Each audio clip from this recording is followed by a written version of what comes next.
안녕하십니까. 인크레파스 강사 장동혁입니다. 오늘의 강의 제목은 클래스와 객체죠. 저번 시간을 통해서 객체 지향 개념에 대해서 간단하게나마 맛보기를 했는데요. 이번 시간과 다음 시간을 통해서 객체 지향 개념에 대해서 예제와 함께 좀 깊숙하게 알아보는 시간을 갖도록 하겠습니다. 목차는 다음과 같이 구성되어 있고요. 먼저 클래스에 대해서 자세하게 좀 알아보겠고요. 그리고 나서 JVM의 메모리 구조를 알아보겠습니다. 이렇게 메모리 구조를 알아야 객체라든지 변수들이 어떤 식으로 저장이 되고 또 어떤 식으로 꺼내서 사용한다를 이해할 수 있어요. 자, 그리고 나서 자바의 실행 과정을 한번 쭉 훑어보겠고요. 그 다음에 스태틱과 논스태틱을 비교해 가면서 설명드려 보겠습니다. 즉 스태틱에 대해서 좀 자세하게 다룰 거고요. 마지막으로 생성자와 접근 제한자에 대해서 알아보겠습니다. 클래스란 무엇일까요? 클래스는 설계도와 같다고 보시면 되겠습니다. 우리가 흔히 아는 클래스란 단어는 반이 클래스잖아요. 학교에 있는 1반, 2반 같은 게 클래스고, 또 이제 직급 그런 걸 나눌 때 클래스로 나누잖아요. 그렇게 보통 쓰이는데 이제 프로그래밍에서 클래스는 좀 다른 개념이라고 보시면 돼요. 클래스는 객체를 생성하기 위한 설계도라고 보시면 되겠습니다. 자, 아직은 좀 이해가 잘 안 가실 텐데요. 그래서 저는 클래스를 이런 요리책에 좀 비유하고 싶어요.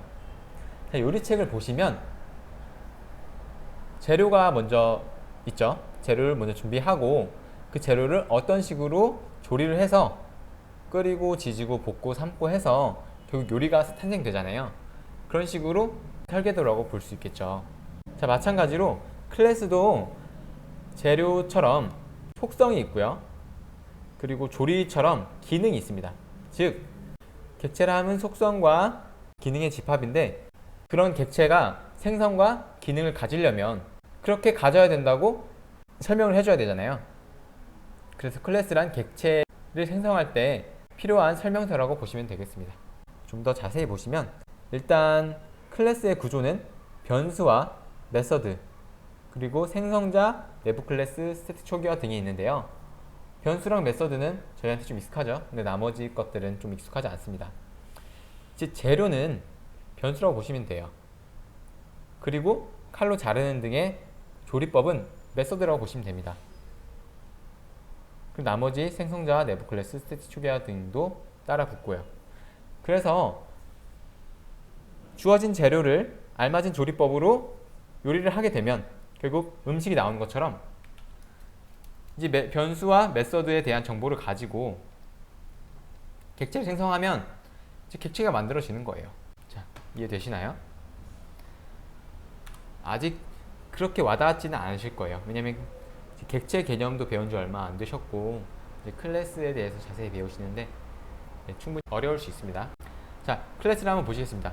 제가 클래스 테스트라는 클래스를 한번 만들어 봤는데요. 이제 클래스에는 변수가 있고 메서드가 있고 생성자 그리고 부가적인 것들이 있다고 그랬잖아요. 부가적인 건 나중에 배우도록 하고 일단 변수를 좀 보시면 인스턴스 변수가 있습니다. 그리고 클래스 변수가 있네요. 클래스 변수는 이렇게 스태틱이 붙은 것들을 클래스 변수라고 합니다. 그리고 인스턴스 변수에서 MSG1에 자바라는 객체를, 즉 스트링 객체를 넣어줬네요. 선언과 동시에 초기화를 한 겁니다. 그리고 MSG2는 선언만 했네요. 스트링 타입이다. 그리고 클래스 변수를 보시면 스태틱의 인트로 선언을 했고요.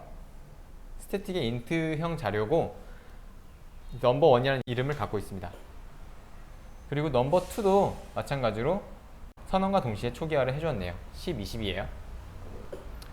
자, 생성자를 보시면 생성자의 이름은 클래스 이름과 동일합니다.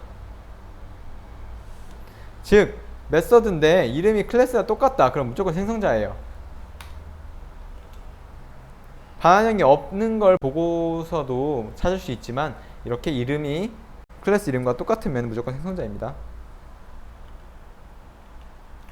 거기에서 MSG2에 new string 자바를 해주네요. 즉 이 msg2라는 인스턴스 변수에 new 해서 스트링을 하나 만드는 겁니다. 객체를 생성하는 거고요. 그래서 여기다가 이렇게 값을 넣어주네요. 즉 생성자라 함은 이 클래스 테스트가 생성될 때 사용되는 거예요. 생성될 때 사용되는 도구라고 보시면 됩니다. 즉 이 생성자가 제일 먼저 실행이 돼요. 이 안에 있는 명령들이 실행이 된다는 말이겠죠. 즉 msg2는 자바가 될 것입니다. 한글로요. 그리고 메서드가 있는데 이제 클래스 메서드가 있네요. 이 메서드 어디서 많이 보던 메서드죠. 메인 메서드입니다. 이 메인 메서드도 클래스 메서드예요. 왜냐하면 스태틱이 붙었잖아요. 즉 이 메서드도 이 클래스에 존재하는 한 가지 메서드 중에 하나고요. 그리고 항상 클래스 메서드입니다. 이유는 좀 이따가 설명드릴게요. 그리고 메서드고요. 인스턴스 메서드가 하나 있네요. int i라는 애와 j라는 애를 받아서 리턴을 한다. i랑 j를 더해주는 그런 간단한 메서드입니다. 자, 결과를 보시면 hello java, 안녕 java야 하고 결과는 30이라 떴죠. 이제 메인 메서드를 실행한 결과가 이거라는 건데 어떻게 해서 이게 실행이 되는지 한번 살펴보겠습니다. 자, 보시면 클래스 테스트 형태로 자바라는 이름을 가지면서 클래스 테스트라는 객체를 생성해서 자바에 넣어줬네요. 클래스 테스트 많이 봤던 클래스 아닌가요? 바로 우리가 지금 만들고 있는 클래스 이름이에요. 즉 메인 메서드에서 자기 자신의 객체를 하나 생성한 겁니다. 그래서 자바라는 이름을 담아줬고요. 시스템 out.println 해서 hello 라고 문자를 써줬고요. java.msg를 했네요. java.msg를 하면 이 자바가 가지고 있는 이라는 뜻이에요. 이 점이 뭐가 가지고 있는 연산자거든요. 이라는 뜻이고요. 자바가 가지고 있는 msg1을 더해줘라. 즉 이 자바라는 글자를 더해주라는 거겠죠. 그리고 또 안녕하고 이번에 한글로 말하나봐요. java.msg2는 누구죠? 얘죠. 즉 얘는 자바라는 글자가 되겠네요. 그리고 결과는 자바에 sum을 해주는데요. 넘버1과 넘버2를 넣어줬습니다. 넘버1 누군가요? 얘죠. 넘버2 얘입니다. 자, 그랬더니 이런 결과가 나왔겠죠. 즉 클래스는 이런 식의 애들로 구성되어 있다라고 알고 계시면 되겠습니다. JVM의 메모리 구조인데요. 일단 이 그림은 자바 실행 과정을 표현한 그림입니다. 여기서 .java 파일이라는 것은 클래스 파일을 말하는데요. 우리가 방금 클래스 테스트라고 클래스를 생성했잖아요. 테스트 하면 이게 이 소스가 이 코드들이 문서로서 저장될 때 자바 언어로 작성된 코드들은 이렇게 자바라는 확장자가 붙습니다. 즉 우리가 만든 자바 컴파일러가 얘를 컴파일을 시켜서 바이트 코드를 만들고, 바이트 코드라 하면 컴퓨터가 이해할 수 있는 코드겠죠. 뭐 0, 1, 1 뭐 이런 식으로 이진수로 아마 구성이 되어 있을 겁니다. 그 클래스 파일과 함께 클래스 로더한테 가서 클래스 로더가 이 클래스로부터 해석한 것들을 런타임 데이터 에어리어라는 JVM의 메모리 영역에 넣어줍니다. 그리고 execution engine이라는 애가 그 코드를 한 줄 한 줄 실행시키는 거예요. 그리고 가비지 콜렉터란 필요 없는 쓰레기들을 수집한다고 보시면 되겠습니다. 이 객체들이 막 만들어지는데 이 객체들 중 사용 안 하고 있는 객체들을 가비지 콜렉터가 이제 합쳐서 버린다고 생각하시면 돼요. 지금 우리는 메모리 구조를 파악해야 되므로 런타임 데이터 에어리어라는 것을 좀 한번 보겠습니다.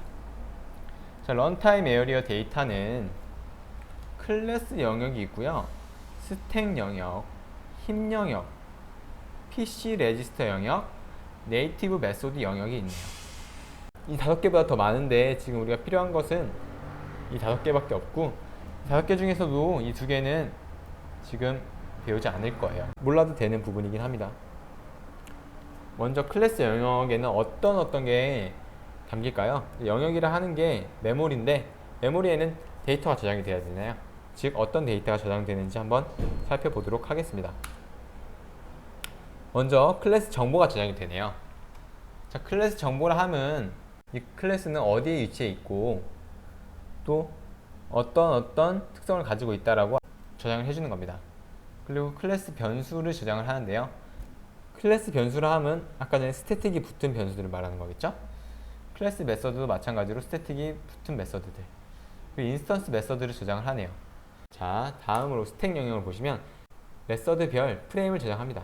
이제 프레임이랑 하는 게 구조체라는 건데 하나의 공간이라고 보시면 돼요. 이런 일정한 공간을 설정을 해서 여기에 메서드의 정보도 담고 메서드의 지역 변수도 담습니다. 그리고 힘 영역인데요. 힘 영역은 객체를 저장한다고 하네요. 즉 여기는 클래스 정보를 저장한다고 하면 얘는 객체, 실제 객체를 저장하는 거예요. 그리고 인스턴스 변수들을 저장한다. 여기서 저장 안 한 인스턴스 변수들을 객체의 놀이터인 힘 영역에서 저장을 해주네요.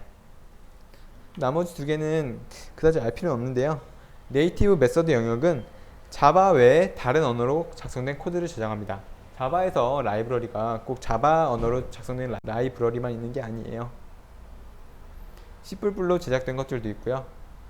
뭐 아무튼 다른 언어로 작성된 코드들은 이곳에 저장됩니다. 그리고 마지막으로 PC 레지스트라는 게 있는데 JVM이 현재 실행 중인 명령의 주소값을 저장한대요. JVM이 지금 어떤 명령줄을 실행하고 있는지 저장을 하고 있는 거죠. 현재 실행 중인 명령의 주소값을 저장하고 있는 거죠.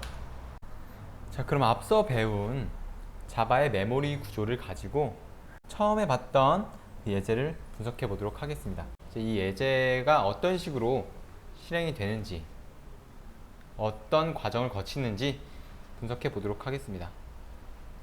여기서부터 좀 복잡한 내용들이 많이 나오는데요. 복잡할 수 있으므로 꼭 집중해서 들어주시길 바랍니다.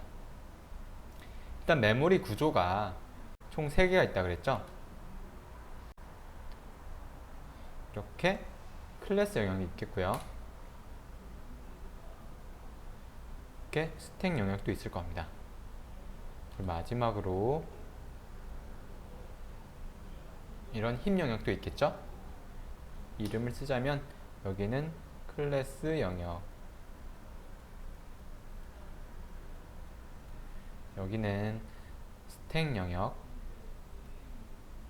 여기는 힘 영역. 자, 그리고 나서 이제 클래스 테스트를 실행하게 되면 JVM이 이 클래스 테스트를 한번 쭉 훑어봅니다. 직관적으로 설명을 드릴게요. 쭉 훑어보면서 이런 클래스들을 다 하나씩 체크를 해요. 사용된 클래스들이요.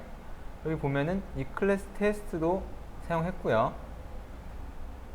여기 시스템이란 클래스도 있네요. 즉 모든 사용된 클래스들의 존재하는 이 전역 변수들 있잖아요. 스태틱으로 선언된 변수들, 그리고 이 스태틱으로 선언된 메서드들을 다 클래스 영역에 로드를 시켜버립니다. 즉 클래스 테스트라는 구조체에 이 관련된 스태틱 메서드나 스태틱 변수들을 다 여기에 저장하게 되는 거죠. 그럼 여기에 넘버 1이 있겠고요. 왜냐면 스태틱으로 저장되어 지금 선언되어 있잖아요. 그리고 넘버 2도 있을 겁니다. n2, 그리고 메인도 있겠네요. 메인. 이런 식으로 여기에 클래스 영역에서 클래스 테스트라는 구조체에 다 저장을 하게 됩니다. 자, 그리고 스트링도 있죠. 그럼 스트링도 여기에 다 저장이 될 겁니다. 그 시스템도 있겠죠. 시스템도 뭐가 있는지는 모르겠지만 저장을 합니다.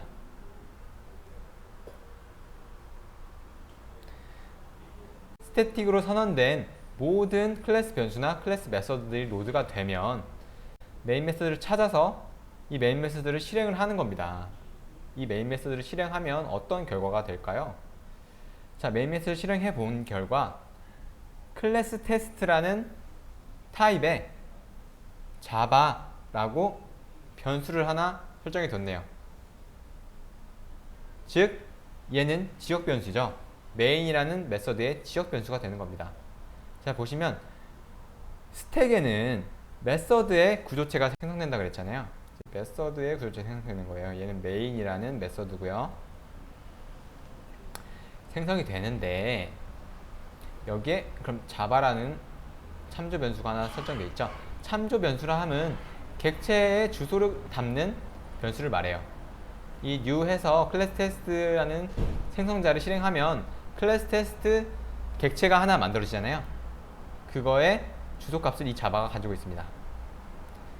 그리고 클래스 테스트가 생성됐으므로 객체는 이 영역에 하나 생성이 될 겁니다. 얘는 클래스 테스트고요. 얘 변수가 힙 영역에 담기잖아요. 그러면 msg1, msg2 이런 식으로 있겠죠.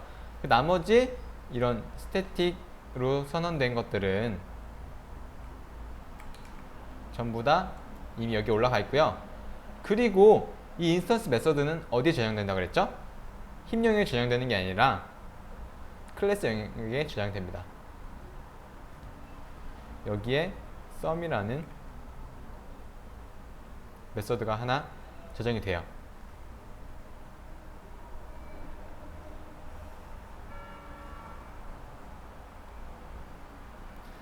자, 그렇게 해서 객체 생성이 끝났고요. 이 클래스 테스트라는 애 주소값을 이 자바가 갖고 있다 그랬죠? 즉 자바라는 애는 객체의 주소값을 가지고 있는 거죠. 그리고 나서 system.out 이라는 애가 있네요. system.out 클래스로 접근을 했잖아요. 클래스 명을 접근했으면 얘는 또 스태틱이거든요. 즉 시스템에는 이제 out이라는 스태틱 변수가 있습니다. 즉 얘는 객체일 거고요. 걔가 가지고 있는 메서드가 또 있나 봐요. 그렇다면 이 out이라는 객체가 어느 클래스인지 모르겠지만 예를 들어서 여기에 println이라는 메서드가 있을 겁니다. 얘를 실행시키는 건데 이제 파라미터 값으로 이러이러한 문자열을 넘겨주는 거죠. java.msg1이라 그랬죠? 자바는 여기서 누구죠? 얘가 자바죠. 얘가 자바인데 얘가 가지고 있는, 즉 이 클래스 테스트가 가지고 있는 msg1을 넣어주는 거죠. 얘는 이미 우리가 알다시피 자바라는 문자열입니다. 그리고 또 문자열을 쭉 만들면서 java.msg2, 즉 자바가 가지고 있는 msg2 얘는 무엇일까요? 얘는 아직 선언만 되었나요? 아닙니다.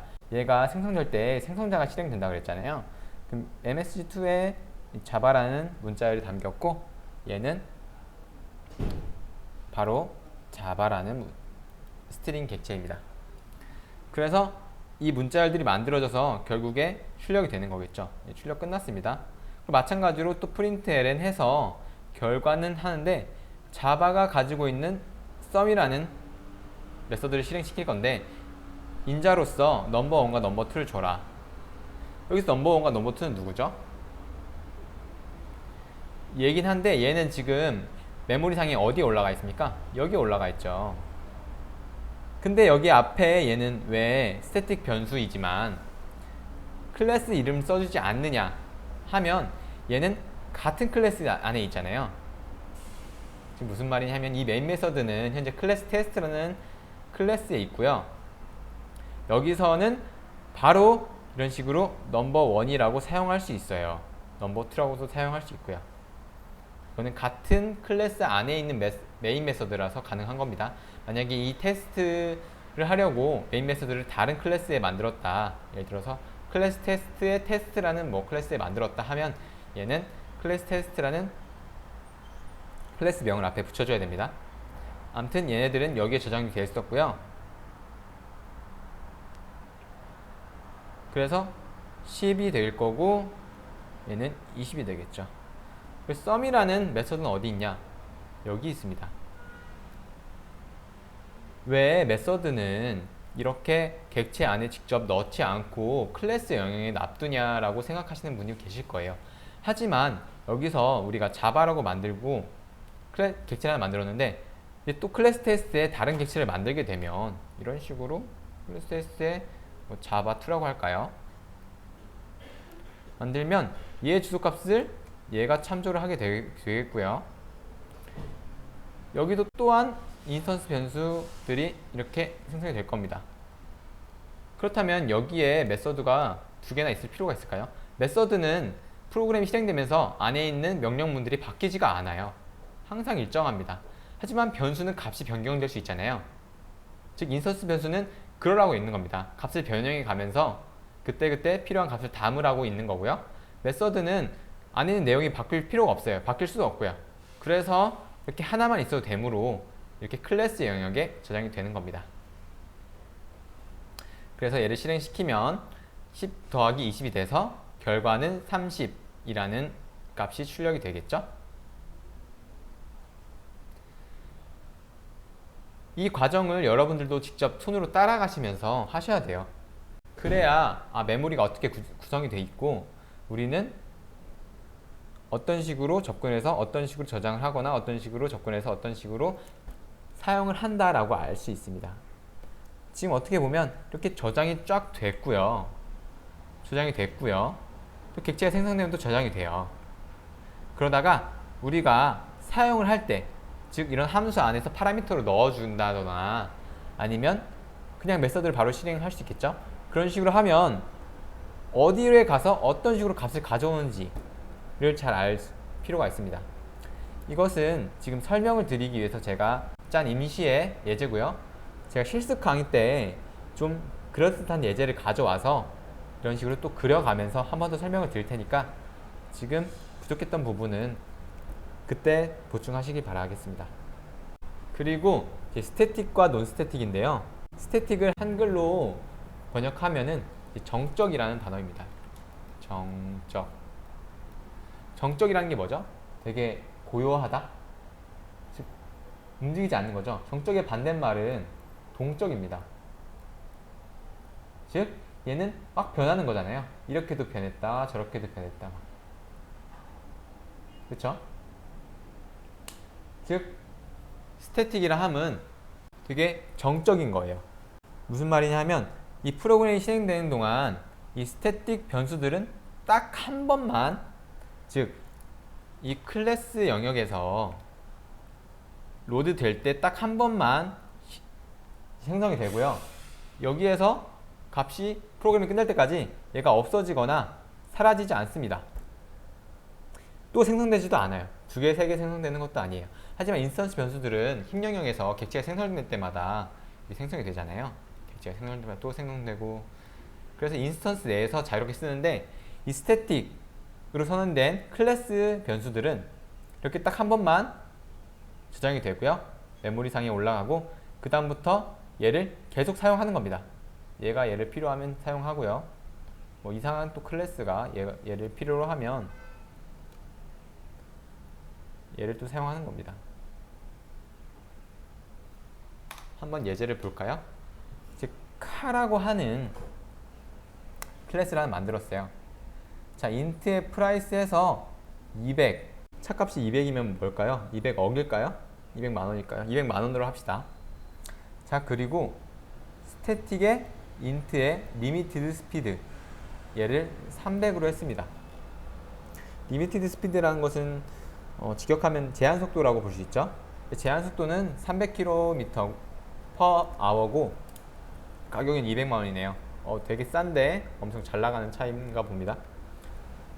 그리고 메서드도 만드는데 메서드는 get price 1 해서 리턴 해주는데 프라이스를 리턴 해주네요. 이 프라이스는 뭐죠? 얘죠. 그냥 이 메서드를 실행하면 프라이스의 담긴 값을 알려줍니다. 그런 간단한 메서드고요. 또 이번엔 스태틱으로 하는데 스태틱에 get price 2라고 해서 이번에도 프라이스를 리턴해 주는데 에러가 발생했네요. 빨간 줄이 쳐졌죠. 보시면 스태틱 메서드에서 논스태틱 변수 호출 불가. 논스태틱이라 하면 스태틱이 아닌 걸 말하겠죠. 스태틱이 아니다 함은 즉 클래스 변수나 클래스 메서드가 아니고 인스턴스 변수나 인스턴스 메서드인 겁니다. 인스턴스 변수를 호출할 수 없대요. 자, 왜 호출할 수 없을까요? 스태틱 메서드나 스태틱 변수는 이제 프로그램이 시작될 때 JVM이 클래스 영역에 다 끌어다 찾아서 담아 놓는데, 이때 이 price라는 게 존재할까요? 이 price라는 변수는 객체가 생성될 때 이제 힘 영역에 존재하게 되잖아요. 그때 저장이 되므로 여기서 메서드를 만들어야 되는데 이 price라는 변수가 어딘지 몰라요. 존재하지 않아서 이렇게 에러를 발생시키는 겁니다. 이해되셨나요? 자, 그리고 get limited speed 1이라고 해서 limited speed를 리턴을 하네요. 이 클래스 변수를 하나 리턴을 하고요. 자, get limited to speed라고 해서 스태틱으로 했죠. 리턴 하는데 얘는 스태틱인데도 불구하고 이제 에러가 많지 않습니다. 왜냐면 얘 또한 스태틱이기 때문에 그래요. 즉 여기에 같이 로드가 되기 때문에 이 메서드를 만들 때 여기 이미 로드가 되어 있으니까 이 변수를 사용할 수 있는 거예요. 즉 컴파일 에러를 발생시키지 않아요. 자, 위에 거는 그냥 지나쳤는데 보시면 인스턴스 메서드예요. 즉 일반 메서드인데 얘는 스태틱을 사용할 수 있습니다. 즉 얘가 만들어진 시점은 이 객체가 생성되는 시점이고, 이 객체가 생성되는 시점에서는 이미 클래스 변수들이 올라와 있죠. 즉 얘가 만들어져 있어요. 그래서 얘를 사용할 수 있는 겁니다. 먼저 만들어져 있으면 사용할 수 있는 거예요. 그렇게 보시면 돼요. 그렇기 때문에 순서상의 문제로 스태틱, 즉 클래스 변수나 클래스 메서드는 제일 먼저 만들어져야 돼요. 메모리에 올라가야 되기 때문에 이때 메서드 안에 스태틱이 아닌 것들을 사용하게 되면 오류가 나게 되는 겁니다. 이 스태틱 메서드 안에서 이런 일반 메서드를 또 사용해도 안 돼요. 왜냐면 만들어지지 않기 때문에 그런 거예요. 자, 그렇게 이해를 하시고 카 테스트라고 해서 이제 테스트하는 클래스를 또 만들어 봤는데요. system.out.println 해서 이제 메서드의 이름으로 접근을 했습니다. 그래서 price를 출력했는데 에러가 나죠. 인스턴스 변수는 클래스 명으로 접근할 수 없대요. 인스턴스 변수는 언제 생성이 되죠? 객체가 만들어질 때 생성이 됩니다. 이 힘 영역이에요. 객체가 만들어질 때 이렇게 하나씩 생성이 되는데, 이때 얘를 접근하는 것은 무엇이었죠? 참조 변수였죠. 메인 메서드의 구조체에 있는 이 스택 영역이고요. 이 참조 변수, 아까는 자바였잖아요. 자바 2 이런 애가 이런 식으로 연결되어 있으면 이때 얘네들이 만들어지기 때문에 얘네들은 이렇게 참조 변수로 접근을 해야 됩니다. 그래서 에러가 나는 거고요. 이제 메서드 이름으로 limited speed를 가져오라고 하면 얘는 지금 클래스 영역에 이미 만들어져 있잖아요. 얘는 클래스 명으로 바로 접근이 가능해요. 왜냐면 메모리상에 이미 저장되어 있으니까요. 그리고 car.getPrice1 얘는 인스턴스 메서드죠. 얘도 인스턴스 변수와 마찬가지로 이렇게 클래스 이름으로 접근할 수 없습니다. 이 순서를 먼저 기억하면 이게 되게 쉽게 이해될 수 있어요. 이 카의 getPrice2 얘는 지금 스태틱 메서드잖아요. 즉 얘도 클래스 이름으로 접근할 수 있습니다. 하지만 얘는 실행 시 에러를 발생하는데요. 컴파일 시 에러랑 실행 시 에러랑 다른 거예요. 얘가 왜 에러가 나냐? 자, 보시면 위에서 이 스태틱 메서드는 에러를 발생시키죠. 그렇기 때문에 여기에 와서 얘를 실행할 때, 즉 런타임 시에 에러가 발생하는 겁니다. 그리고 또 클래스 이름으로 get limited speed 1 출력하니까 컴파일 시 에러가 발생하죠. 일반 메서드는 클래스 명으로 접근할 수 없다. 이거랑 똑같은 이유고요. cat.get limited speed 2 했더니 얘도 접근할 수 있죠. 얘는 스태틱이고 스태틱 메서드이고 위에 보면 에러를 발생하지 않잖아요. 그 실행 시에도 에러를 발생하지 않습니다. 자, 이번엔 myCar라고, 이 카라는 객체를 하나 생성을 했네요. 즉 얘는 힙에 이렇게 올라와 있을 겁니다. 이런 식으로 카가 되어 있고 얘 이름을 myCar라고 저장했죠. 얘는 스택에 마이카 이렇게 저장이 되고 얘는 얘를 참조를 하게 됩니다.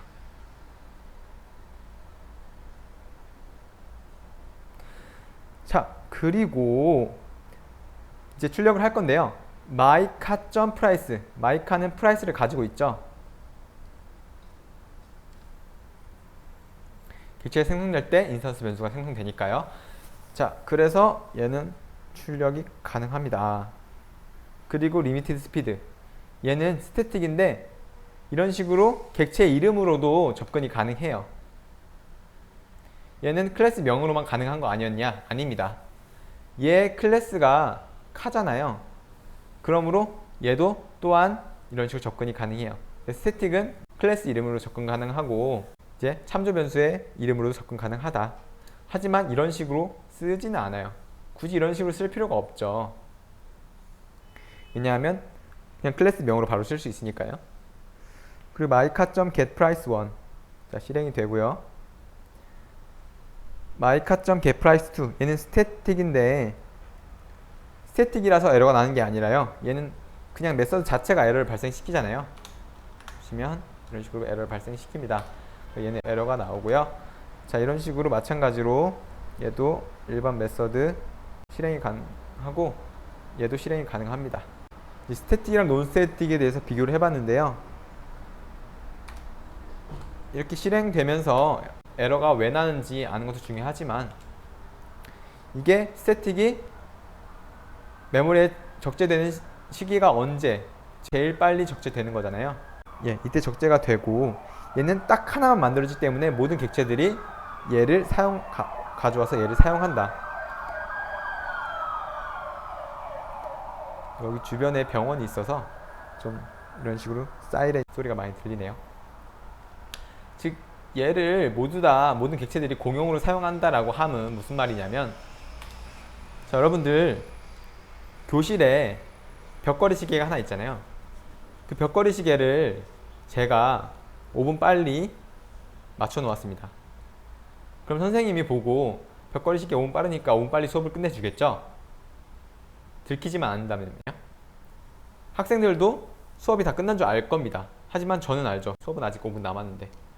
즉 무슨 말이냐면, 학생들이 개개인의 손목시계를 가지고 있다면 내가 내 손목시계에 있는 시간을 바꿔도 다른 학생들은 그거에 연관을 받지 않죠. 즉 나의 손목시계는 이 객체마다 있는 인스턴스 변수예요. 이 인스턴스 변수에 있는 값을 바꾼다고 해도 3에서 2로 바꾼다고 해도 이건 다른 객체들이 영향을 받지 않습니다. 하지만 스태틱은 모든 객체들이 공통으로 사용하는 거기 때문에 여기에 값을 바꿔버리면 어떻게 될까요? 다른 객체들도 이 바뀐 값을 가져다 쓰겠죠. 그러므로 주의해야 되는 점이 있습니다. 그래서 스태틱에 있는 값들은 웬만하면 파이널로 해가지고요, 상수로 만들어요. 값이 바뀌지 않게요. 자, 그리고 그걸 설명하는 예제가 여기 있네요. 이제 cat.limited speed를 출력해 보니까 아까 전에 저희가 300이라고 지정했잖아요. 300km/h. 자, 그리고 나서 객체를 생성하는데 뉴카해서 마이카에 있는 리미티드 스피드, 얘는 스태틱이잖아요. 400이라고 바꿨네요. 그리고 또 객체를 생성합니다. 얘는 다른 객체죠. 마이카랑 유월카는 출력해보면 이제 300이 아니라 400이 떴어요. 즉 얘가 바꿔놓았던 값이 얘한테 적용이 된 거예요. 이런 식으로 모든 객체들이 100개면 100개, 1000개면 1000개 객체들이 모두 공유하는 그런 변수라고 보시면 되겠습니다. 그리고 생성자와 접근 제한자인데요. 생성자란 객체 초기화 함수로 객체의 생성 시에만 호출되어 메모리 생성과 동시에 객체를 초기화시킨답니다. 즉 무슨 말이냐면, 객체 생성, 즉 new 해가지고 객체를 이런 식으로 생성을 하잖아요. 칼을 생성을 하면 이때 한번 딱 호출된대요. 그리고 얘가 메모리의 힘 영역에 이런 식으로 만들어질 때 있잖아요. 즉 객체를 초기화시킨다네요. 즉 객체 안에 내가 만들어 놓은 변수들이라든지 이런 애들을 다 초기화를 시켜주는 거예요. 그래서 보통 이런 식으로 하지 않고요. 이렇게 생성자에서 객체를 초기화를 시켜줍니다. 자, 예제를 좀 보시면 이제 클래스 카가 있고요. 이제 가격은 아까처럼 200에 리미티드 스피드 300입니다. 생성자가 있는데 얘는 생략 가능하다네요. 지금 얘는 생성자가 없는데 왜 에러가 안 났을까요? 생성자가 없으면 에러를 발생시킵니다. 얘는 JVM이 생성자가 없으므로 그냥 이 기본 생성자, 아무것도 없는 빈 털털이인 이 생성자 하나를 그냥 만들어주는 거예요. 기본으로. 그래서 에러가 안 나는 거고요. 즉, 이 기본 생성자는 내가 써도 되고 안 써도 되는 거예요. 써도 되고 안 써도 되면 안 쓰는 게 더 편하겠죠? 하지만 이런 식으로 됐을 때 생성자를 하나 제가 선을 했잖아요. 인트의 프라이스를 받고 인트의 리미티드 스피드를 받아서 프라이스는 디스의 프라이스는 프라이스, 즉 얘는 얘고요. 이 프라이스는 얘입니다. 그리고 디스의 리미티드 스피드, 얘는 얘고요. 이거 오타가 있네요. 리미티드 스피드가 이곳에 와야 됩니다. 지금 오타입니다. 얘네. 자, 여기서 잠깐 디스가 뭔지 설명하고 넘어갈게요. 이 디스라 함은 이 객체의 멤버를 뜻합니다. 이 클래스 카라는 객체의 멤버라 함은 얘네들이겠죠. 그리고 여기서 인트의 프라이스, 얘는 이 카라는 생성자의 지역 변수예요. 그렇기 때문에 이 이름이 같아도 이런 식으로 멤버와 지역 변수를 구분할 수 있어요. 이런 식으로. 오타라 그랬죠? 자, 아무튼 내가 필요한 생성자를 이렇게 만들었어요. 이렇게 원하는 파라미터를 받았고요. 원하는 초기화도 했습니다. 그렇게 되면 JVM이 얘를 생성해 줄까요? 아니요, 생성해 주지 않습니다. JVM은 일단 생성자가 하나 이상 있으면 기본 생성자를 만들어 주지 않아요. 따라서 내가 이 기본 생성자가 절실히 필요하다 하면 직접 써줘야 돼요. 그렇게 되면 생성자가 두 개나 있는데 에러를 발생시키지 않나요? 이름은 똑같은데 원래 메서드 이름이 겹치면 안 되지 않나요? 라고 생각하시는 분들이 많을 거예요. 자, 하지만 메서드 이름이 같아도, 즉 생성자 이름이 같아도 파라미터가 다르잖아요. 파라미터는 얘는 안 받고요. 아예 얘는 두 개를 받습니다. 두 개를 받네요. 파라미터만 다르면 이름이 같아도 여러 개의 생성자를 만들 수 있어요. 메서드도 마찬가지입니다. 메서드도 이름이 같아도 파라미터 종류나 파라미터의 개수가 다르면 여러 개의 여러 개의 메서드를 만들 수 있습니다. 자, 이거를 프로그래밍에서는 오버로딩이라고 하는데요. 이것은 다음 시간에 자세하게 한 번 더 다룰 예정이니 그때 가서 다시 공부하시면 되고요. 이런 식으로 생성자가 존재하면 자동 생성해주지 않는다라는 것을 알고 계셔야 됩니다. 그리고 생성자는 자기가 원하는 형태로 여러 개를 만들 수 있고요. 단 파라미터가 같다면, 만약 얘가 이 똑같은 파라미터를 가지고 있다면 이 실행 명령이 달라도 내가 객체를 만들 때 이 생성자를 사용하는 데 있어서 똑같은 생성자가 예를 들어서 두 개 있다고 쳐봅시다. 그러면 JVM이 어떤 걸 써야 될지 고민을 하잖아요. 물론 이 안에 있는 내용은 다르지만 똑같은 생성자라고 생각을 하는 거예요. 그래서 오류를 발생시킵니다.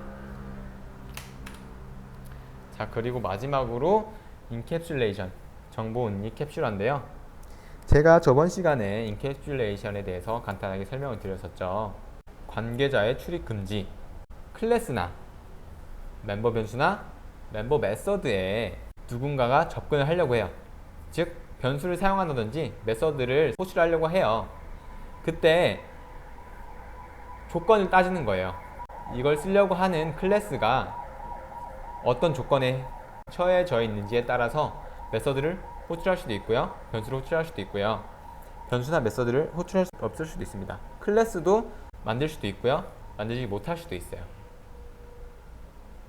자, 보시면 클래스 생성자도 포함되네요.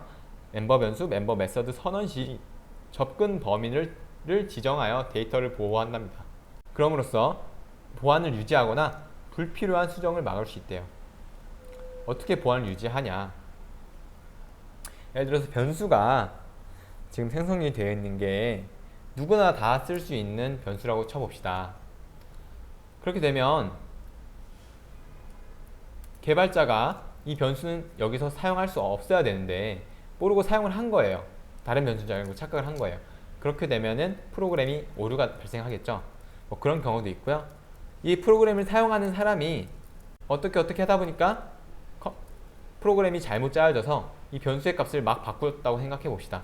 예를 들어서 쇼핑몰에서 쇼핑을 막 하는데 어떤 옷의 가격이 100원이었어요. 100원인데 사용자가 어떻게 누르다 보니까 이 옷의 가격이 갑자기 20원으로 바뀐 겁니다. 즉 변수의 값이 바뀐 거겠죠? 그렇게 되면 어떻게 될까요? 난리가 나겠죠? 그렇기 때문에 접근 제한을 두는 겁니다. 접근 제한자로서요. 접근 제한자는 이렇게 퍼블릭, 프로텍티드, 디폴트, 프리베이트 4개가 있고요. 다른 패키지, 퍼블릭의 경우 다른 패키지는 사용할 수 있다는 거예요. 그 서브 클래스도 사용 가능, 같은 패키지도 사용 가능, 같은 클래스도 사용 가능입니다. 즉 보시면 얘가 조건이 총 3개가 있어요. 패키지가 다르냐 같으냐, 그리고 서브 클래스, 즉 상속을 받았냐. 상속은 다음 시간에 제대로 배울 거고요. 때문에 그냥 이해만 하시고요. 또 같은 클래스인지 총 이렇게 3개를 비교를 해서 3개 중에 어디에 합당되는지에 따라서 사용할 수 있고 없고를 따지는 겁니다. 그 다음에는 프로텍티드고요. 프로텍티드는 이제 보호받는다는 그런 뜻이 있겠죠. 다른 패키지에서는 사용이 불가합니다. 여기서 패키지라 함은 여러분들 여태까지 저와 같이 많이 만들었었잖아요. 이제 프랙티스나 이런 식으로 이 패키지 안에 클래스를 만들었잖아요. 즉 패키지는 클래스가 저장되는 폴더라고 보시면 돼요. 뭐 클래스가 여러 개 들어올 수 있겠죠. 즉 이 패키지가 다르면 얘는 P1이라는 패키지고 얘는 P2라는 패키지면 이 클래스에서 어떤 메서드가 있는데 이 클래스에 있는 메서드를 사용할 수 없다는 겁니다. 여기 메서드가 예를 들어서 뭐 프로텍티드로 선언이 되어 있으면요. 변수도 프로텍티드로 사용되어 있으면 패키지가 다르므로 사용할 수 없습니다. 그 디폴트가 있는데요. 디폴트의 경우엔 다른 패키지는 사용 불가능하고요. 서브 클래스도 사용 불가능합니다.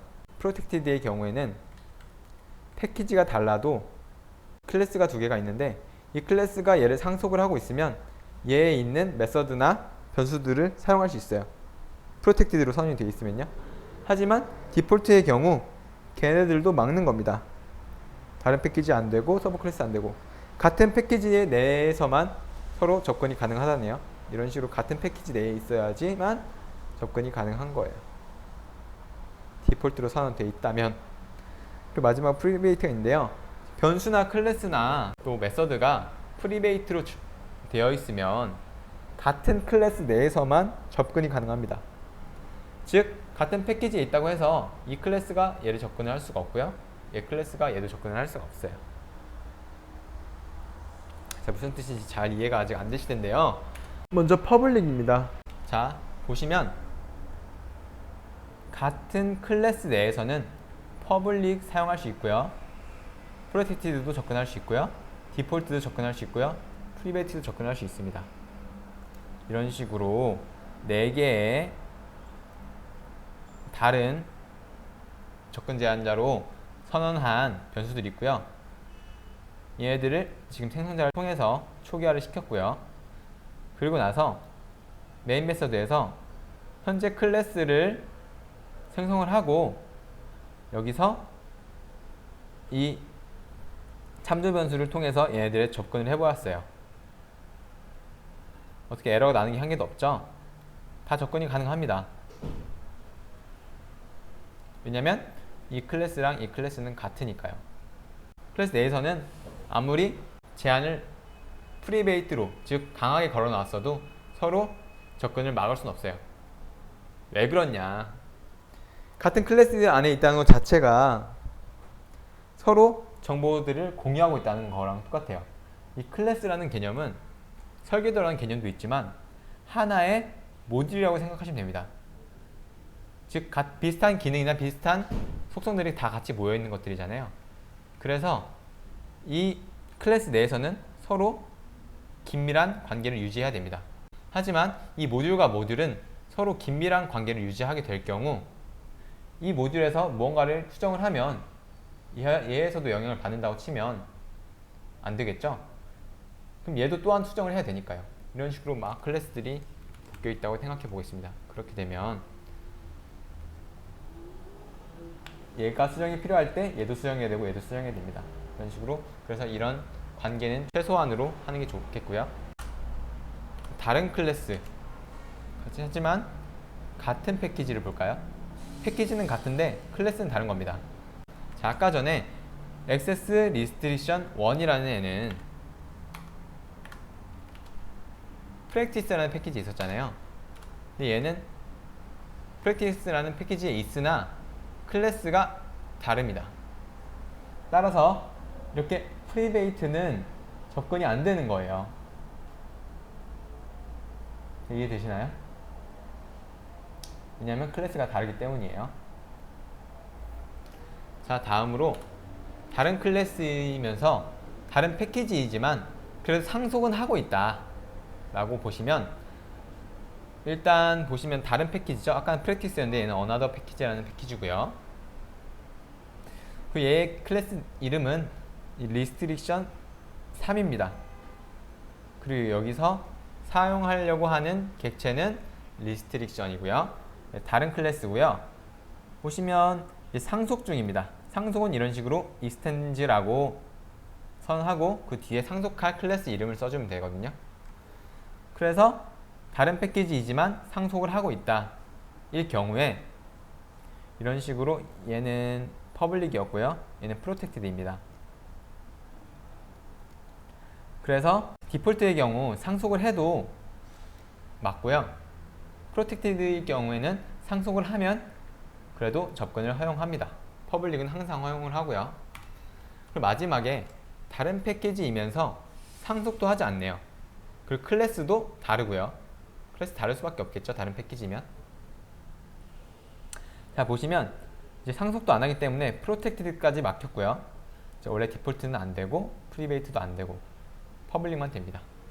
즉 퍼블릭은 아주 먼 패키지에 있는 것도 다 가져와서 쓸 수 있어요. 하지만 그 패키지의 경로를 알겠죠. 개발자가 그 패키지가 어디 있는지 임포트를 해줘야 됩니다. 이런 식으로요. 프랙티스라는 패키지 안에 Access Restriction이라는 클래스를 나는 임포트 하겠다 라고 이렇게 임포트를 써주셔야 됩니다. 자, 이상으로 이번 강의를 마치겠고요. 자, 다음 강의에서는 상속, 그리고 추상화, 다양성의 개념을 한 번에 배워볼까 합니다. 인캡슐레이션이 4개 중에 제일 쉬워요.